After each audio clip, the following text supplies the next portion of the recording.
Let's take your day makeup into this fun holiday makeup in less than 10 minutes, shall we? The thing I am using, I picked up at JCPenney Beauty, which FYI, JCPenney Beauty has opened up, or recently opened up, 155 new locations and more are coming soon. You can either shop online, I'll link all of these products also in stories, or you can shop in store at your new JCPenney Beauty location. My eyes are primed, and now we're gonna go in with this palette right over here. Go in with this color right over here.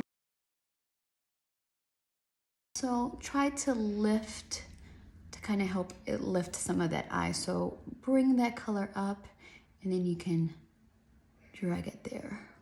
I am going to take some of that same color and I am going to apply it on the bottom as well. What you can also do to help sharpen this line right here is left over from your brush from your concealer. I dab that to sharpen that line. I'm gonna take it up a notch and I'm gonna add first this shade of Shane here and then I'll top off a little bit with one of these. And with this one right here. Finish off the look, we're gonna go in with the Lime Crime in shade Saint. This is the finished look. What do you think? Comment down below and save for more.